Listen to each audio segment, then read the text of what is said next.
Now it is time for the offering. This is our chance to support God's work through First Baptist Church. Since it's the second Sunday, you also have a chance after worship to support our benevolence fund. As we mentioned, the money from the benevolence fund helps strangers who come in from the street, but it also helps people from our own congregation. Your contributions to the benevolence fund have helped people whose homes have been flooded, people who were at the age of losing their apartments, people with large medical bills, people who needed help traveling to visit ailing relatives. It's an important way that we take care of each other at First Baptist Church of Vernon. I also invite those online, as the student says, we need your offering.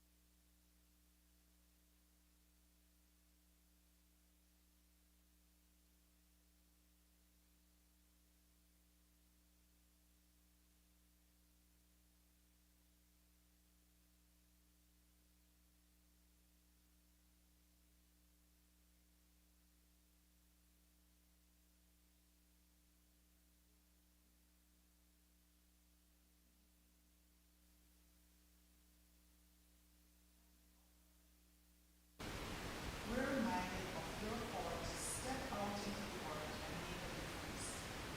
Give us courage and wisdom as we engage with the world around us, sharing your love and truth with others. Bless these offerings, that they may support ministries and missions that reach out to those in need, and empower us to be your hands and feet in the world, shining your light wherever we go. In Jesus' name. Will the ushers please come forward?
turn each time as well.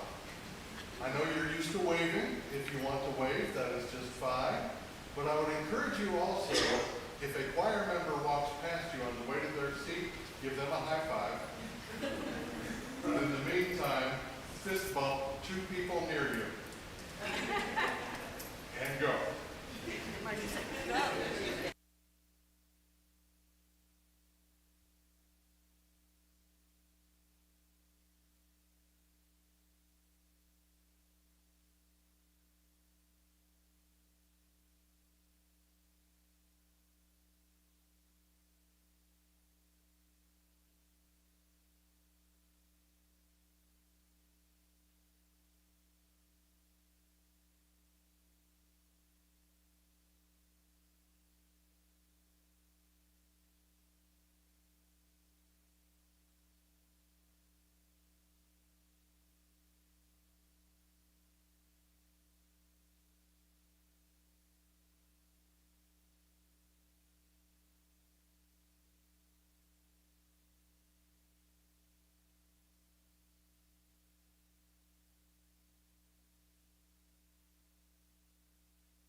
You see my formal name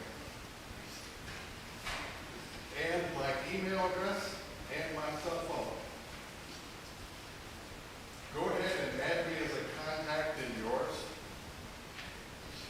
because I want to encourage you to call anytime you need anything. As interim pastor, and we'll talk about this in more detail in just a moment, but one of the things that I want to be is here for you. So if you have a need or anything like that, feel free to call me. I think most of Virginia has my cell phone by now anyway. Why not add some more? So go ahead and feel free to do that. If you wake me up, I cannot guarantee you're waking up a Christian. I'll do my best. Anyway. And yeah, you see the formal title. I know that I told everyone last week to just call me Dave. That's fine, but I also understand not everyone's comfortable with that. Some people would prefer to stick with formalities, and that's fine.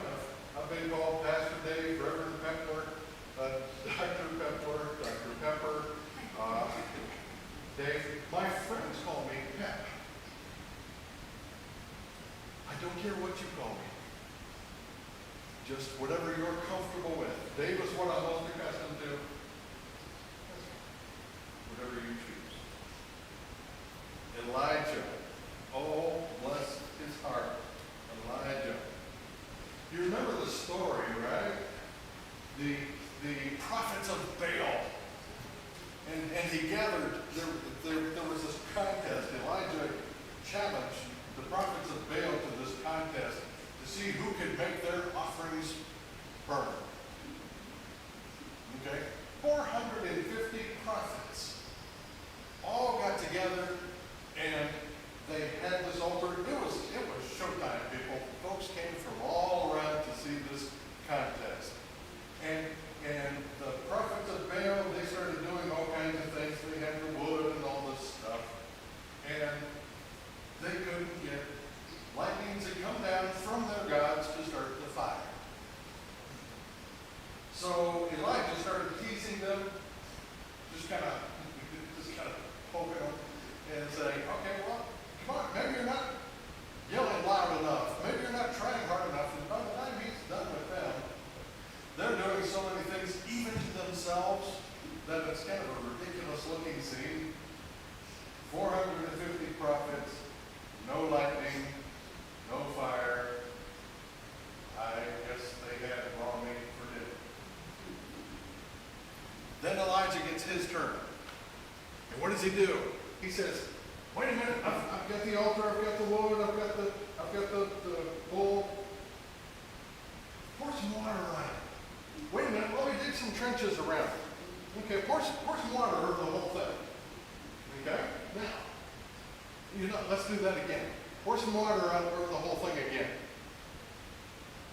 How about one more time? Could you pour some more water on that? And then basically said a simple, quick prayer. God, I know you're listening. God, I know you're fine with this. Lightning would help my cause. No, that's not what he said. Show these people who you are. Bring down lightning to burn this offering. And boy, the lightning came. Not just the offering was burned up, the wood was burned up, the stones were burned up, the water was burned up, even the trench of water, everything. Contest. Mic drop. Elijah called game. Any way you want to say that. It was over. You would think that would have Elijah feeling pretty doggone confident, right?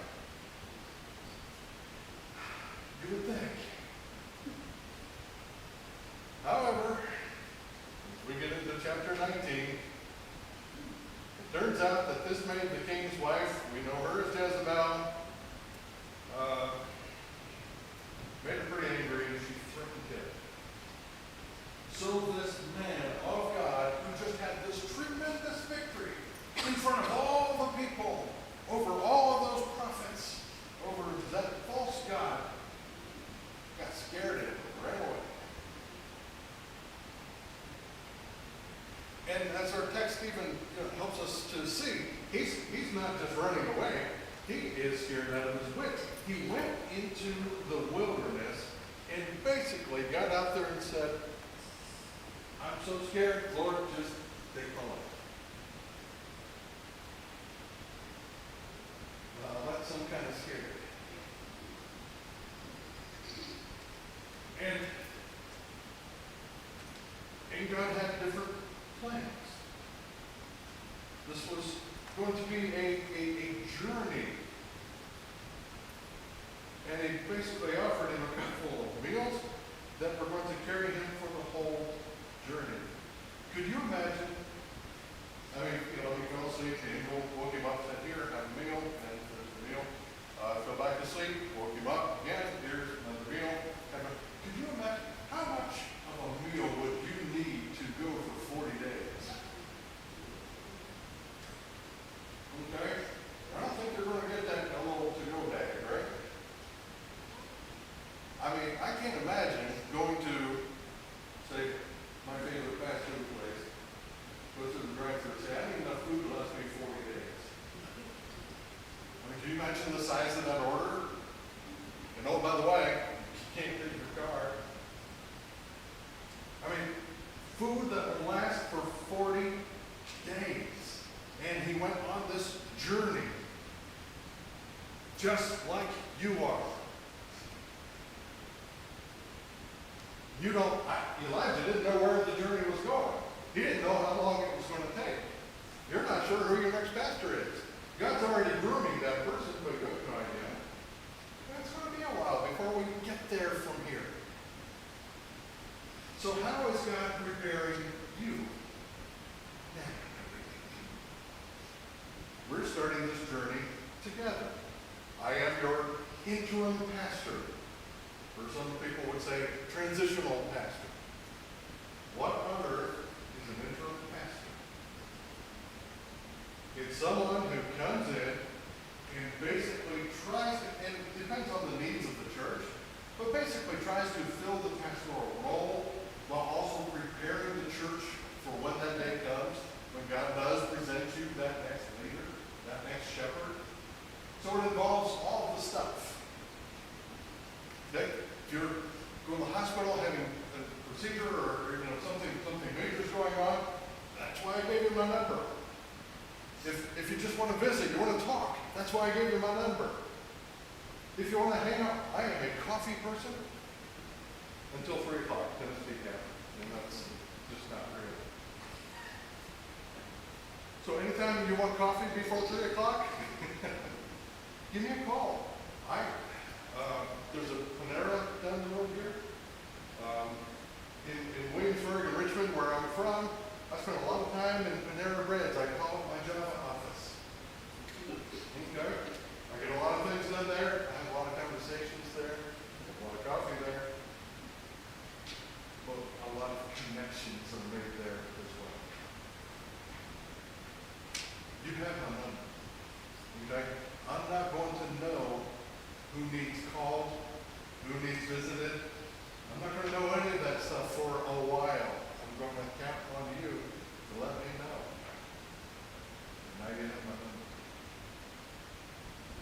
So I'm to help prepare the church. That's really my primary role, help prepare the church. I'll do some teaching, I'll do some various things. And my goal is that, and this is what's been happening in the churches I've served, as well as other interns. My goal is that by the time you actually call your next pastor, you're going to be so excited about your church. And the life that is happening within this congregation, that next pastor is just, I'm going to have lunch with that pastor, and I'm going to tell that person, just hold on. Grab their coattails because they're going someplace. Just hold on. Get to know them first. That's your first job. Because they're already primed and pumped and ready, and they're out and running, doing what God has called them to do. That's my goal, to have you to that point. Now, when Elijah went out into this wilderness area, he had a completely different thought in mind. And God changed his mind based on just giving him food and evidently a map. Here, go. Elijah didn't know where he was going. Neither did we. He needed nourishment. Excuse me. He needed nourishment. He needed strength. And God provided for that. You need nourishment and strength as well. You need to be ready for this journey that is ahead. What kind of strength do you need? Remember the gospel passage? John 6? It was a really strange reception to what he said. Because the people did not understand what Jesus was saying when he said, I am the bread of life. Take and eat. I mean, they basically accused him of cannibalism. I mean, and that kind of makes sense. I mean, kind of a strange thing to say, unless you're speaking in metaphor. Speaking in metaphor, Jesus is saying, look, I am the life giver. I'm the one who can change your world. I'm the one who can turn it upside down for you. I'm the one who can give you strength and energy and compassion for everyone you encounter. I am the one. You turn to me and all that comes to you. It is nourishment for your soul and it strengthens you to do the kingdom work God has called you to do. So there are new beginnings with this bread of life. Jesus gives new beginnings. Jesus gives new ideas. Jesus gives new ways to work together. Jesus gives new ways to think together. Jesus provides the new energy, just like God provided for Elijah. And he took Elijah exactly where he needed to be. Jesus provides new life, and it gives you exactly what you need for the journey you are embarking on right now. And God will provide everything you could possibly need for this journey so that you can grow and be ready to do exactly what God calls you to do so that you're in the perfect place when that time comes.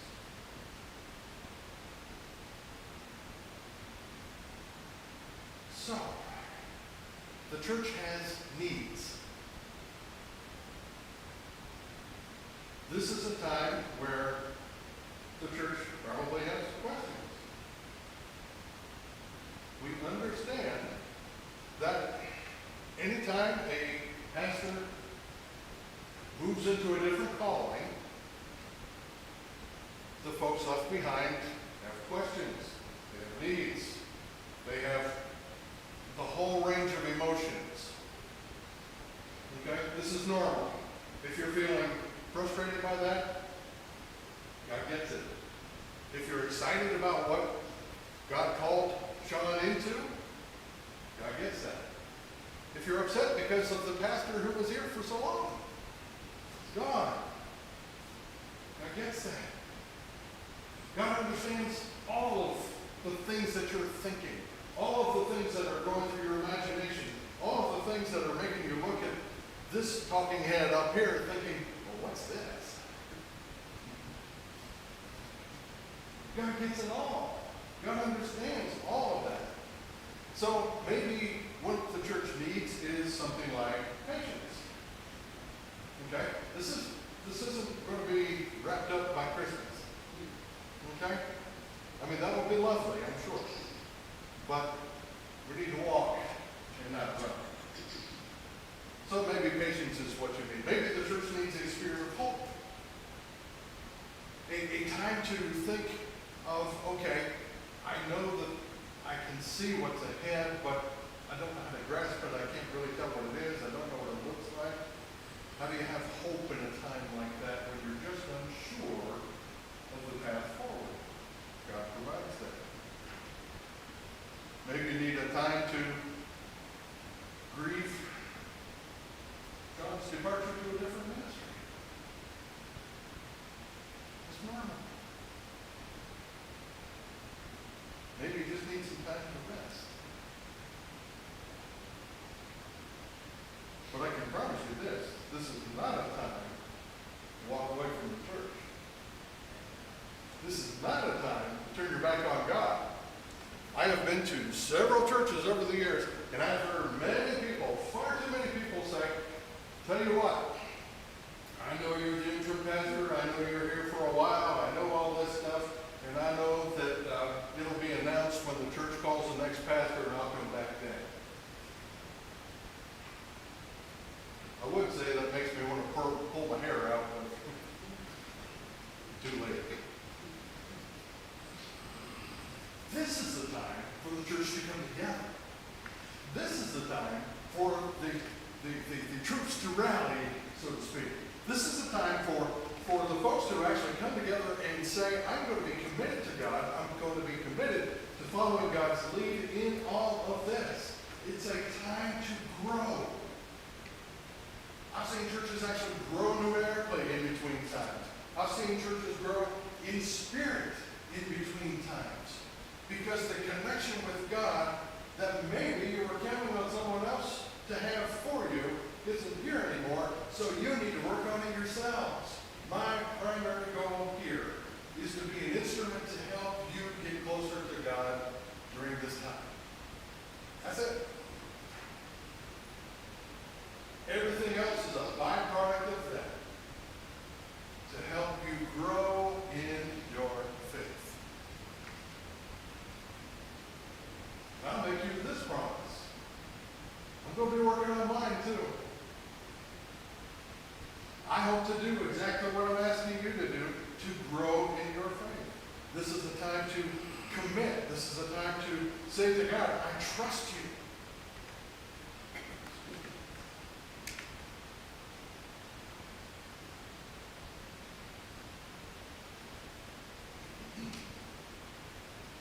So what I'm going to help the church with is reclaiming identity. Let me talk just a little bit about that. Anytime a pastor serves a church, there's like many life cycles that happen, and they happen about every 5 years or so. And what happens is the church typically tends to kind of adopt the pastor's style each time one of those cycles happens.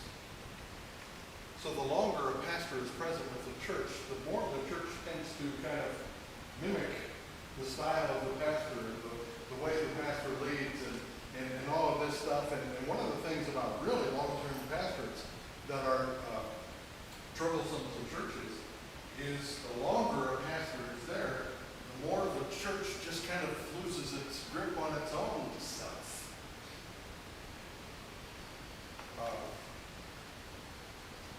Sean was here for almost 3 of those cycles. So one of the things that I think is absolutely critical is for the church to go back and just say, okay, this is who we are. What makes First Baptist Herndon First Baptist Herndon?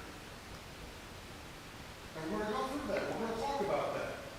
And then we're going to talk about, well, what are your core beliefs? What are the things that just absolutely drive this church as far as what we believe. And then the motivation.